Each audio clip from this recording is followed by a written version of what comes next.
All right, Snapshots, hockey fans, listeners from both our YouTube channel and from Spotify.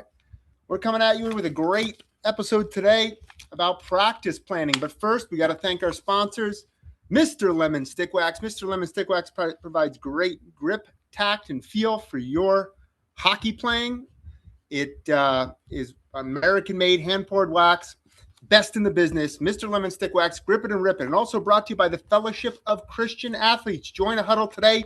Google Fellowship of Christian Athletes for information on joining a huddle somewhere in your region this season. Now, practice planning. One of the biggest differences I see between average coaches and great coaches isn't knowledge. It's simply preparation. Most coaches care deeply about their players. That goes without saying. But many walk into the rink with only a vague or loose framework of what they're going to do. Oftentimes, parents notice, and players deserve more than that. Today's episode, we're going to talk about some organizational, efficient, engaging practices that you can do to develop your hockey players. But first, number one thing you got to think about doing is structuring your week and starting out with the end in mind. Drills are great, but you want things that are thematic, something that can build towards a conclusion towards the end of your practice and eventually build into your games.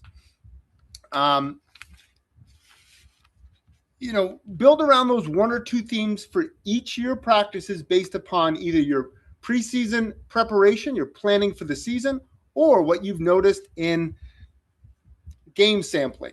If your team is struggling to break the puck out, you shouldn't be just focused completely on your offensive zone entry. If you're struggling to break the puck out, that should become the basis of your start of your practice after maybe some skill work or some, an opening up warm up. But it's important. Players leave remembering almost nothing sometimes. So you have to choose one objective and one secondary objective that can have some stick-activity to them rather than some grand speech or some things like that. You want to focus on a flow to the practice. That's incredibly important. And oftentimes people forget it because they randomize, oh, this drill's great. I saw this drill here. I'll put this drill in here. There's got to be some kind of flow. Just like in your school day, when you showed up, you didn't jump right into calculus first thing in the morning. Sometimes you had to go into school first. You had to put your book bag down. You had to do attendance. Same thing with hockey practice. Have a warm-up.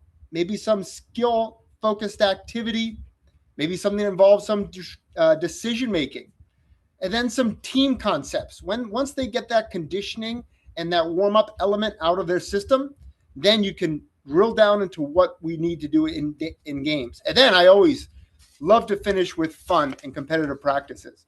I actually had a coach. He coached local high school here, and now he's an assistant coach at a college. He used to make fun of my practices sometimes because he would only come in the end. He'd be like, all they do is play games. Well, yeah, we finish with games. If you're coming in only for the last 5 minutes, we want to make it fun for the kids so that when they leave practice, they feel really good about the effort they put in. They're competitive at the end, and they feel excited for whatever comes next. Think about repetitions. This is built into your practice. Development isn't always about fancy drills. It's about touches. Okay, you have to ask yourself these questions as you're making the practice. How many puck touches are my kids getting? How many shots? How much are they skating? How much are they standing around? Players improve while they're moving. You could be the most articulate orator they've ever seen in their life. You could have freaking Barack Obama on the ice, and it won't make a hill of beans difference in terms of improving your kids' skating if they're just standing around. Kids get better by intrinsic learning, by doing and failing. That's how they improve, not by what you tell them to work on. Now, that information is great, but give that to them as they're proceeding through the drill. Reduce lines in your weighting as best you can. Work-rest ratio is important, but nothing kills practices faster than having long lines, standing around, kids goofing off in the back of the lines, or having to listen on the ice in a cold environment for a lengthy period of time. If one person's skating, 20 aren't watching. Split your stations, mirror your drills, use multiple nets when you can, and create more activity so that your players can get a better workout, better work to rest ratio that mimics the 30 seconds on, they're having a game, and maybe the minute or so off.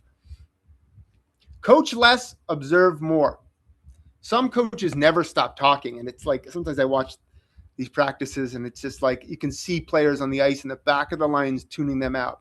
Instead, teach briefly, keep things succinct, demonstrate clearly. Super important to be able to demonstrate your drills. Then watch and let mistakes happen. Now you're going to give more feedback information when you see those mistakes, and you can point them out to either the player or the team. Correct the important ones. Players learn through experience, not lectures. Practice should look like the game. Ask yourself, does this drill happen in hockey? Can players make decisions? Are they reading pressure? Or are they just skating around cones that never move? The closer your drills resemble real hockey, the better transfer you'll see in games. And I like to do what they call active resistance. That's utilizing your assistant coaches and the head coach, myself, jumping in the drills where we can provide some defense or some resistance to the players performing the drills. Finish with competition. Now, this is really important, guys. I really love finishing with a variety of small area games at their peak of the practice. So everything's kind of built up over that 45, 50, 60 minutes, whatever it may be, to the crescendo of the practice. And small area games, cross ice, a 3-on-3, maybe a power play PK scenario, maybe an end of game scenario where you're playing 6-on-5 or 6-on-4, and you either have to defend or attack to create that game tying situation. That builds energy, accountability, and fun.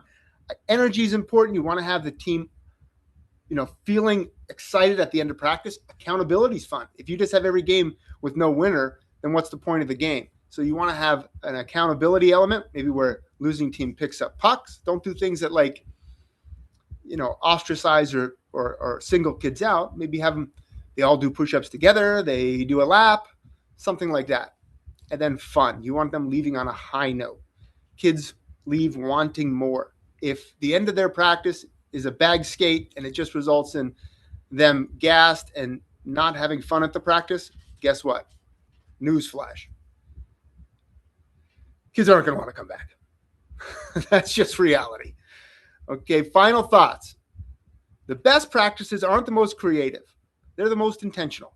A well-planned practice respects everyone's time, the players, the parents, the assistant coaches, and the cost it takes to acquire that ice time. Every minute should have a purpose. And as coaches, we're not just filling in an hour. We're building hockey players one practice at a time. Thanks for tuning in, hockey fans. I love bringing this podcast to you. Hopefully you're acquiring some information that you can use in your games, in your season, in your practice for your players. And if you enjoyed today's episode, subscribe to Snapshots. This podcast comes out every single week, and I love bringing it to you. So, it gives practical ideas for coaches, parents, and players looking to improve the right way. And it's easy to follow, and it doesn't take longer than, 5-10 minutes a week. Also, check out Snapshots, the hockey show. That's where I give you some detailed breakdowns with some video components as well as a chalk talk. And that's going to go on for, once a week on Fridays at 1 p.m. And it's going to have the archive fully available. I may do that for about 50 episodes over the course of this year. And then it'll be an evergreen product where you can go back and check things out.